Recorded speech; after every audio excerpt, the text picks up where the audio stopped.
রাজা তো হলাম, রাজসুখ পেলাম,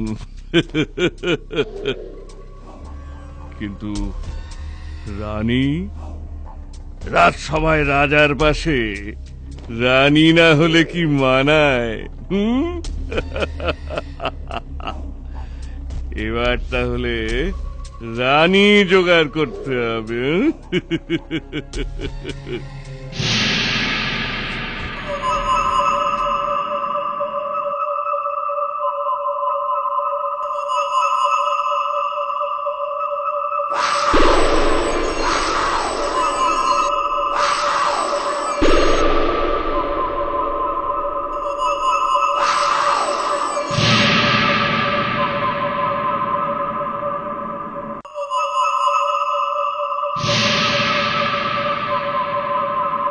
দেখো দেখো কথাকলি, কি সুন্দর আকাশ।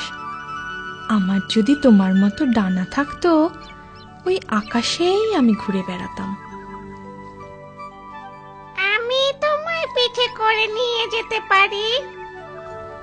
কি সুন্দর দেখতে একটা পাখি, দেখো রাজপ্রাসাদের দিকেই উড়ে আসছে। তাই তো।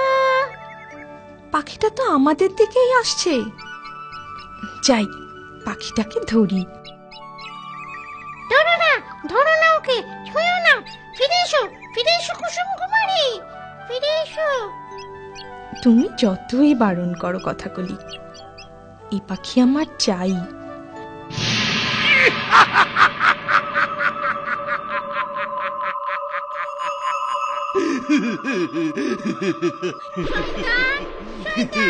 রাজকুমারীকে ছেড়ে দে, ছেড়ে দে বলছি, ছেড়ে দে, ছেড়ে দে।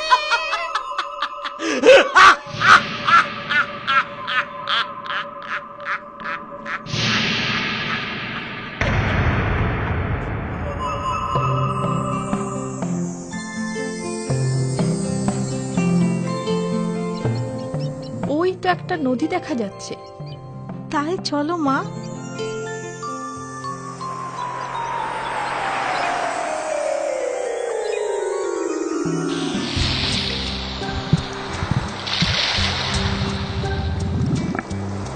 প্রণাম রানীমা, প্রণাম যুবরাজ।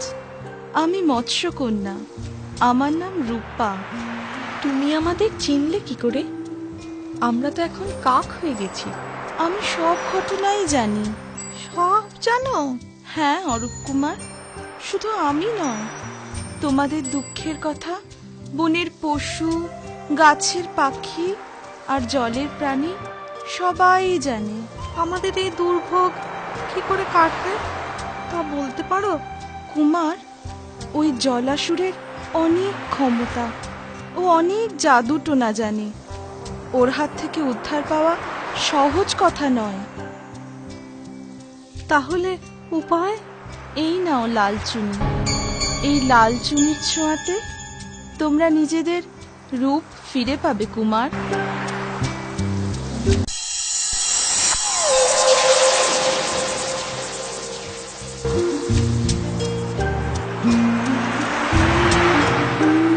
মা দেখো, আমি আবার আগের মতো হয়ে গেছি। এই লালচুনি তোমার গায়ে